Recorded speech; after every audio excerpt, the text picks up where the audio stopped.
ओम शांति मंगेश भैया। ओम शांति पाल भाई जी, ओम शांति। आज के साकार मुरली जी। मुरली का गीत है जो पिया के साथ है। जो पिया के साथ है उसके लिए बरसात है। बाबा कहता है बरसात कौन सी? ज्ञान की बरसात। अच्छा। जो पिया के साथ है उसके लिए बरसात है, जिसकी दुनिया में मिलन है, सुख में जिसका दिल मगन है। जिसकी दुनिया में मिलन है, आत्मा और परमात्मा का ये मिलन है, सुख में जिसका दिल मगन है, दर्द से जो दूर है, जो नशे में चूर है, जो पिया के साथ है उसके लिए बरसात है। कितना सुंदर शब्द और कितना सुंदर गीत है।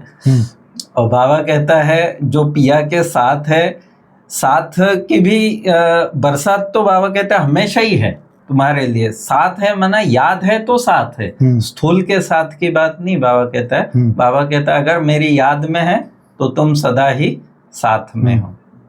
फिर आज की मुरली में विशेष पाल भाई जी बाबा ने महाप्रलय की बात बताई कि दुनिया कहती है कि महाप्रलय होता है और सारी सृष्टि ही जलमग्न हो जाती है, लेकिन बाबा कहते नहीं, ऐसे नहीं होता है। सारा के सारा नहीं, उसमें खास बाबा ने बताया कि 90% भले चला जाएगा, लेकिन भारत जो है, भारत अविनाशी खंड है। भारत अनादि अविनाशी खंड है। भारत कभी भी विनाश नहीं होता। ये पहले भी बाबा ने मुरली में बताया। लेकिन आज बाबा ने कहा कि सारी दुनिया का 70, 80, 90% हिस्सा जो है वो जलमग्न हो जाएगा, लेकिन भारत अपनी स्थिति में स्थित रहता है।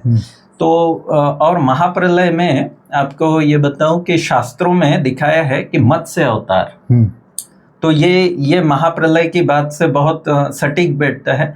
और जो बाबा की स्थापना का कार्य है वो किस प्रकार से, तो जो शास्त्रों में कहा कि मत्स्य अवतार के समय परमात्मा ने मनु जो ऋषि थे उनको साक्षात्कार कराया कि अब सृष्टि का परिवर्तन होने वाला है और तू कुछ बीज इकट्ठे कर और वो अपनी नाव में लेके चल। जैसे ब्रह्मा बाबा भी नई सृष्टि का बीज डाल रहे, तो इस प्रकार से कि सृष्टि का जिस प्रकार से उन्होंने दिखाया कि पूरे सृष्टि पर पानी ही पानी हो जाता है, कई जगह अलग अलग उसकी मान्यता है, लेकिन बाबा कहते हैं ऐसा नहीं होता। भारत अविनाशी है और भारत से ही फिर देवता, फिर क्षत्रिय, वैश्य, शूद्र, ऐसे ये फिर शुरू होता है चक्र। फिर बाबा ने आज विशेष पुरुषार्थ के लिए बात कही आज की मुरली में। बाबा कहता है कि देह अभिमान से गलना है, देह अभिमान को गलाना है, और मूल है आत्म अभिमानी बनने की तपस्या करनी है।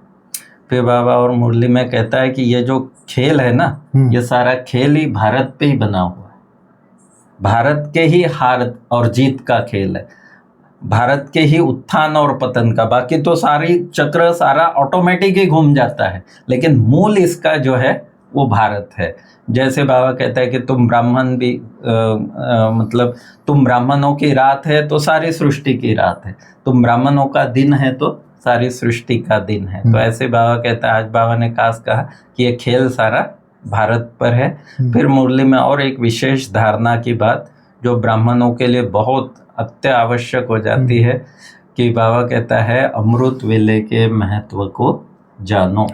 अमृत वेले जो है वो भाग्य विधाता स्वयं भाग्य का अमृत बांटता है, और वो समय ऐसा है, उस समय का बाबा ने कहा महत्व रखो, उसके महत्व को पहचान कर उस नियम अनुसार बहुत प्यार से बाबा को अमृत वेले याद करो। इस प्रकार बहुत धारणा युक्त मुरली। तो मैं चाहूँगा कि अभी आप विस्तृत रूप से साकार मुरली पर प्रकाश डालें।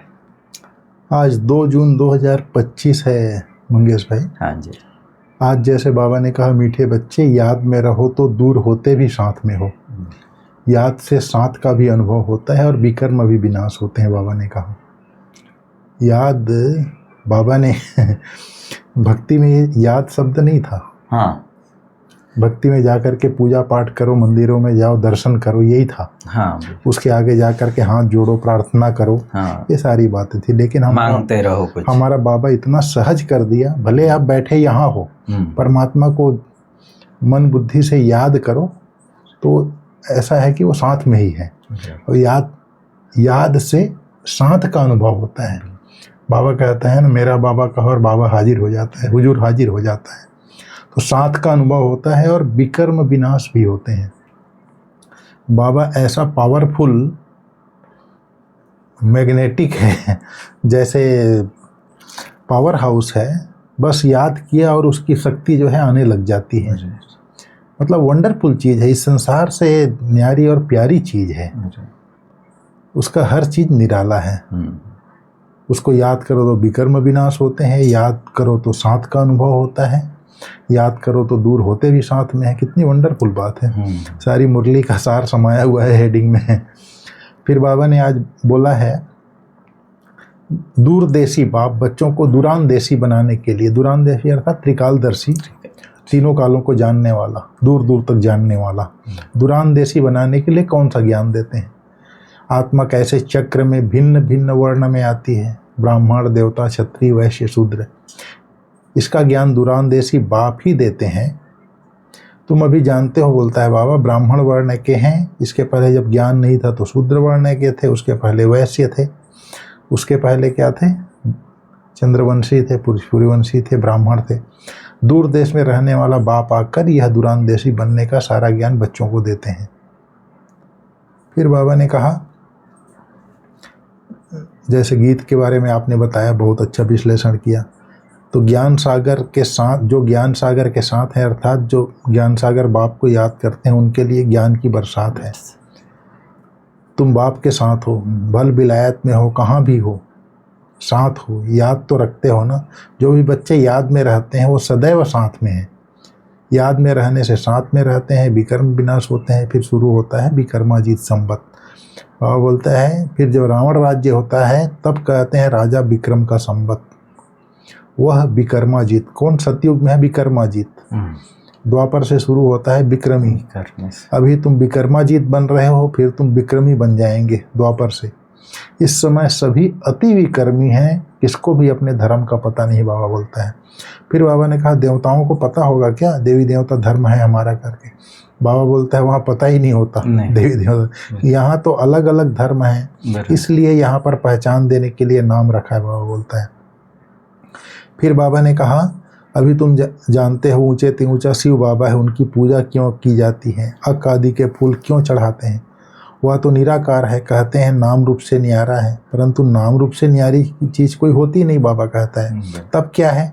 जिसको फूल आदि चढ़ाते हैं, पहले पहले पूजा उनकी होती है, मंदिर भी उनके बनते हैं, क्योंकि भारत की और सारी दुनिया के बच्चों की सर्विस करते हैं। वो परमात्मा जो है सारी दुनिया के बच्चों की सर्विस करते हैं, मनुष्यों की ही सर्विस की जाती है ना। इस समय तुम अपने को देवी देवता धर्म के नहीं कहला सकते। तुमको पता भी नहीं था कि हम देवी देवता थे, फिर अभी बन रहे हैं। अभी बाप समझा रहे हैं तो समझाना चाहिए, यह नॉलेज सिवाय बाप के कोई दे नहीं सकता। फिर बाबा ने कहा, सारा खेल दो बातों पर बना हुआ है, भारत की हार और भारत की जीत पर। भारत में सतयुग आदि के समय पवित्र धर्म था, इस समय अपवित्र धर्म है। अपवित्रता के कारण अपने को देवता नहीं कह सकते, फिर भी श्री श्री नाम रखा देते हैं। लेकिन श्री माना श्रेष्ठ, श्रेष्ठ कहा ही जाता है पवित्र देवताओं को। फिर बाबा ने कहा, बाप कहते हैं बच्चों, एक बाप को याद करते रहो, यही है वशीकरण मंत्र। तुम रावण पर जीत पहन जगत जीत बनते हो। घड़ी घड़ी अपने को आत्मा समझो। यह शरीर तो 5 तत्वों का बना हुआ है, बनता है, छूटता है, फिर बनता है। अब आत्मा तो अविनाशी है। अविनाशी आत्माओं को अब अविनाशी बाप पढ़ा रहे हैं संगम युग पर, बाबा ने कहा। फिर आज बाबा ने बोला, अभी तुम समझते हो पांडव कौन है, कौरव कौन है। स्वर्गवासी बनने के लिए पांडवों ने जीते जी देह अभिमान से गलने का पुरुषार्थ किया। तुम अभी यह पुरानी जुत्ती छोड़ने का पुरुषार्थ करते हो। अभी जो हम संगम पर देह अभिमान छोड़ने, देह अभिमान से गलने का, उसको भूलने का, देहभान को भूलने का पुरुषार्थ करते हैं, वही पांडव है, कहा बाबा ने आज। और भक्ति में भी दिखाया है ना, पांडव पहाड़ों पर गल मरे, एक्चुअल में देहभान से गल मरे। फिर बाबा ने कहा, यह भी तुम बच्चे जानते हो, जिसकी हम पूजा करते थे वह हमको पढ़ा रहे हैं। जिन लक्ष्मी नारायण की हम पुजारी थे वह अभी हम खुद बन रहे हैं। यह ज्ञान बुद्धि में है। सिमरण करते रहो, फिर औरों को भी सुनाओ। बाबा कहता है बहुत हैं जो धारणा नहीं कर सकते हैं। बाबा कहते हैं जास्ती धारणा नहीं कर सकते हैं तो कोई हर्जा नहीं है। याद की तो धारणा है ना, बाप को ही याद करते रहो। जिनकी मुरली नहीं चलती है तो यहाँ बैठे सिमरण करें।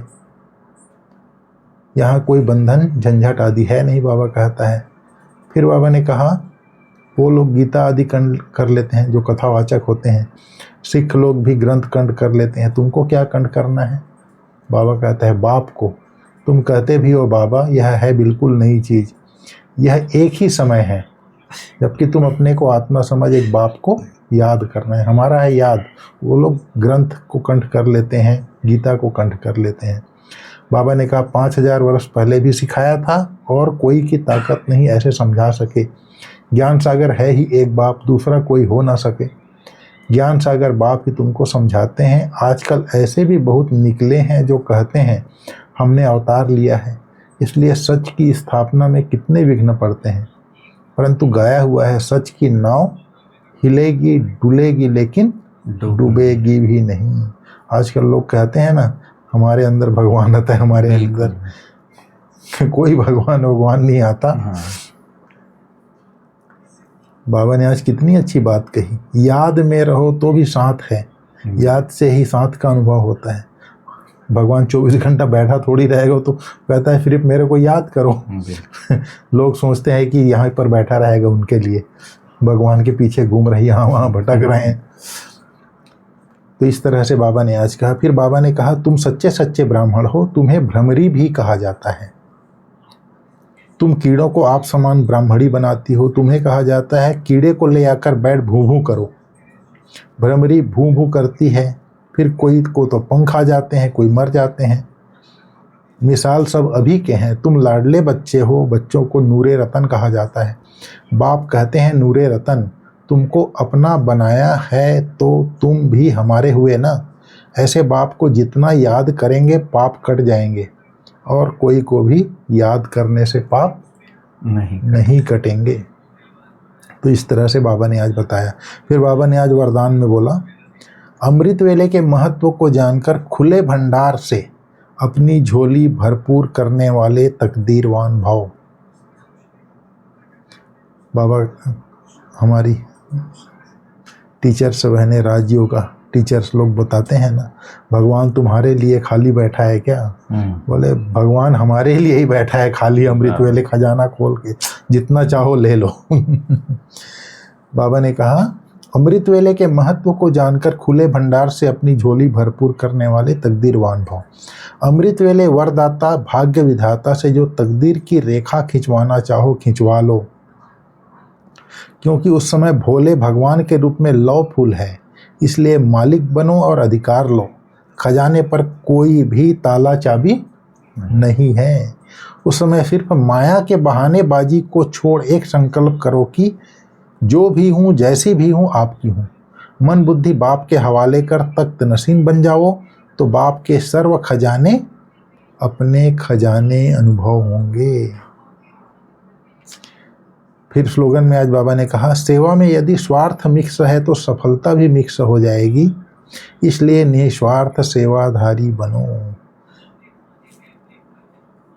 कितना इजी करके बाबा बताता है कि अमृत वेले जितना चाहो भोलेनाथ के रूप में है वो, और आप जो भाग्य बनाना चाहो बनाओ। इससे सहज पुरुषार्थ क्या हो सकता है। बहुत अच्छा, अच्छी बात कही है बाबा ने अंतर्मुखी बनने के लिए। हाँ, ऐसा कोई भी ब्राह्मण नहीं होगा जो आत्माभिमानी बनने का पुरुषार्थी ना हो, लेकिन निरंतर आत्माभिमानी, जिससे कर्म इंद्रियों के ऊपर संपूर्ण विजय हो जाए, हर एक कर्मेंद्रिय सतोप्रधान स्वच्छ हो जाए, देह के पुराने संस्कार और संबंध से संपूर्ण मर्जीवा हो जाए।